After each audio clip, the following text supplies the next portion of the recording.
Bienvenidos a la presentación de la clase de esta semana de Ven Sígueme titulada Para que sea destruido el mal, que comprende los capítulos del 6 al 11 del libro de Éter.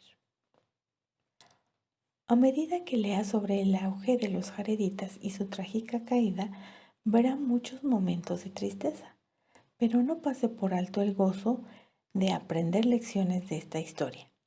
Después de todo, tal como Moroni escribió, está en la sabiduría de Dios que se os muestra en estas cosas, para que podamos aprender de los errores y los logros de los jareditas, para que sea destruido el mal y llegue el tiempo en que Satanás no tenga poder en el corazón de los hijos de los hombres. El primer tema que vamos a ver es: el Señor nos guiará a lo largo de nuestra travesía mortal. Si comparamos el viaje a través del mar de los jareditas y el viaje en nuestra vida terrenal, podemos hallar ciertas similitudes o comparaciones con algunas cosas que ellos tuvieron. Por ejemplo, las piedras brillantes que dieron luz se pueden asemejar a la guía de la revelación en nuestra vida. Los barcos ajustados se pueden asemejar a los diversos medios que el Señor ha preparado para que pasemos por esta vida terrenal y que nos ponen a salvo, como pueden ser nuestra familia, la comunidad de la iglesia y las enseñanzas del Evangelio. El viento y las furiosas tormentas que azotaban los barcos se pueden asemejar a las tentaciones, las pruebas y las tribulaciones por las que pasamos. Los monstruos del mar se pueden asemejar a los peligros que enfrentamos en esta vida y de los cuales nos podemos librar si nos conservamos en el barco. Y las playas de la tierra prometida se pueden asemejar a las promesas de vida eterna una vez que pasemos el viaje de la vida terrenal. ¿De qué manera ha sentido en su vida que Dios le guía en su travesía? En la conferencia de 1943 en abril, el elder Charles A. Callis enseñó: estas adversidades por las que estamos pasando, estas terribles guerras y todas las cosas horribles que prevalecen, están en poder de Dios. Él puede detenerlas cuando Él quiera, cuando se cumplan sus divinos propósitos. Sin embargo, no olvidemos que es por medio de este mar de problemas, nuestras adversidades, las experiencias por las que pasamos y las cuales Dios hace que obren en conjunto para nuestro bien. Si lo obedecemos a Él, todas ellas nos soplan hacia un puerto de reposo, hacia un glorioso futuro, hacia una vida eterna. ¿Qué cosas hicieron los jareditas en su travesía de las que nosotros podemos aprender para nuestra propia travesía? En Éter 6:2 dice que Éter colocó las piedras en los barcos que se habían preparado, una en cada extremo, y aquí dieron luz a los barcos. Es decir, que Éter colocó las piedras en puntos estratégicos. Si bien podemos recibir revelación todos los días de nuestra vida y ser alumbrados por la luz del Señor, hay momentos estratégicos en nuestra vida en la que es fundamental que recibamos revelación. Es decir, por ejemplo, qué vamos a estudiar en nuestra vida, con quién nos vamos a casar, en qué vamos a trabajar, en qué ciudad vamos a vivir. Y son puntos que definen el rumbo de nuestras decisiones.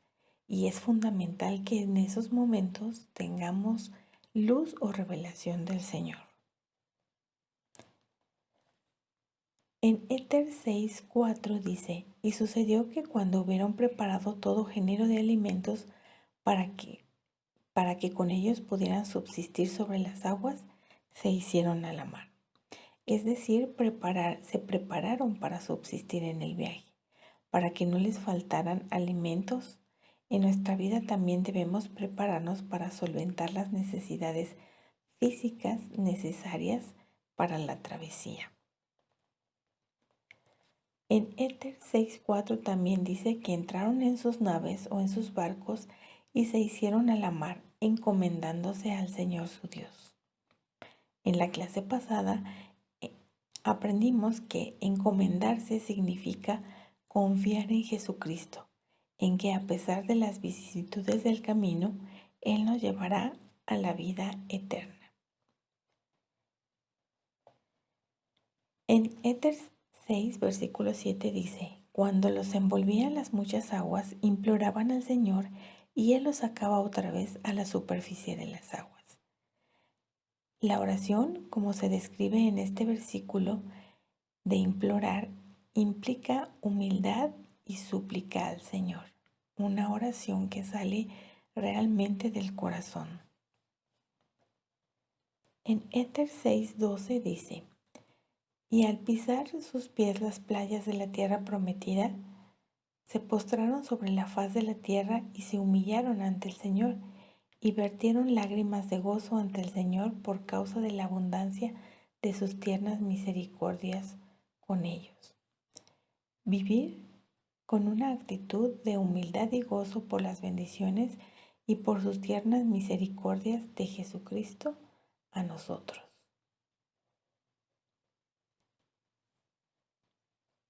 El siguiente tema que vamos a ver es el Señor nos bendice cuando somos humildes. ¿Qué podemos aprender de los ejemplos de humildad de los jareditas? En estos capítulos encontramos varias actitudes de humildad.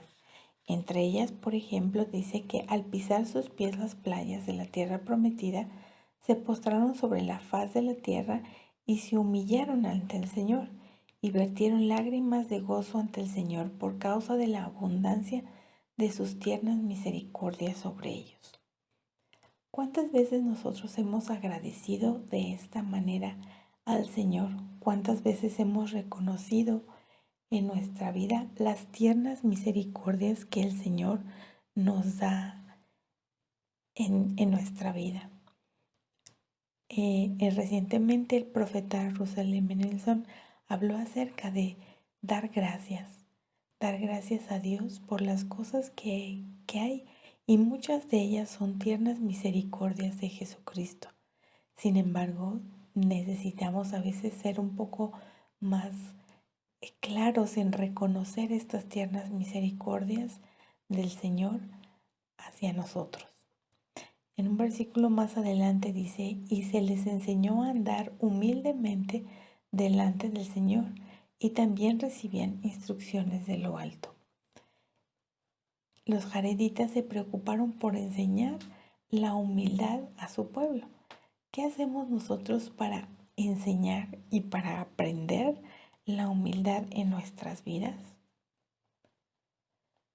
En otro versículo dice, y aconteció que Oría anduvo humildemente delante del Señor y tuvo presente cuán grandes cosas el Señor había hecho por su padre, y también enseñó a su pueblo cuán grandes cosas el Señor había hecho por sus padres. Una de las actitudes en que nos puede ayudar a desarrollar la humildad es recordar qué cosas ha hecho el Señor por nuestros antepasados. Entre ellos, las cosas que se encuentran escritas en la Biblia y en el libro de Mormón, lo que el Señor ha hecho. Esto nos permite recordar lo que el Señor ha hecho por nuestros padres. En otro versículo más adelante dice, y aconteció que cuando se hubieron humillado suficientemente ante el Señor, Él envió la lluvia sobre la faz de la tierra, y el pueblo comenzó a revivir, y empezó a haber frutos en las tierras del norte y en todas las tierras circunvecinas, y les mostró el Señor su poder para librarnos del hambre. Habían enfrentado una época difícil para sus cultivos, y ellos se humillaron al grado de que el Señor escuchó sus oraciones y las contestó para que pudieran librarlos del hambre. El Señor nos puede librar de muchas cosas, tal como hemos aprendido del presidente Russell M. Nelson, pero necesitamos humillarnos y precisamente suplicar al Señor.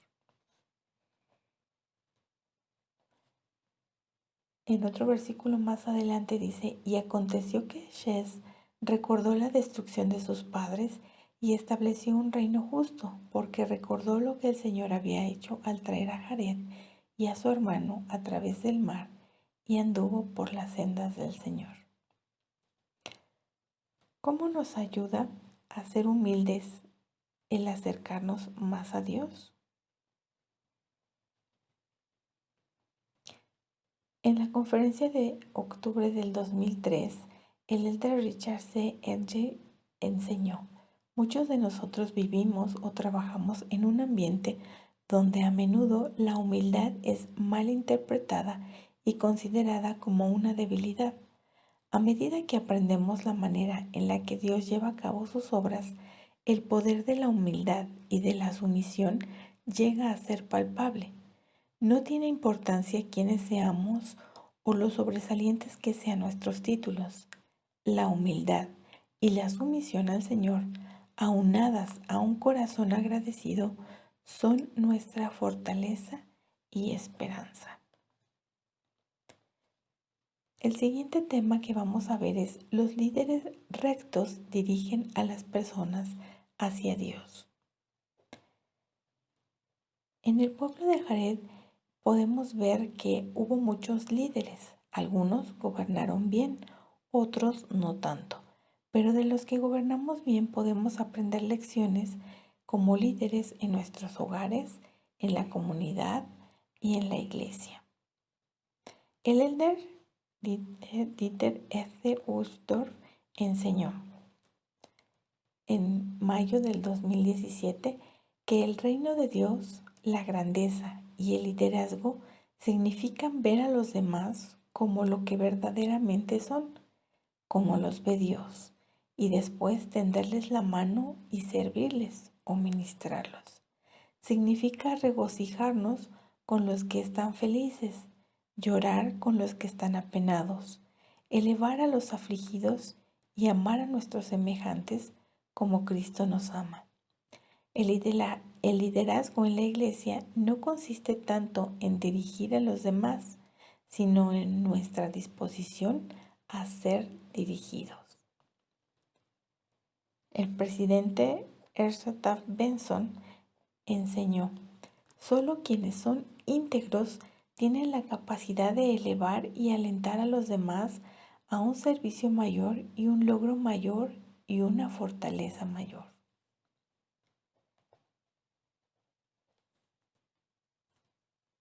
El elder Stephen W. Owen en abril del 2016 enseñó, el mundo enseña que los líderes deben ser poderosos.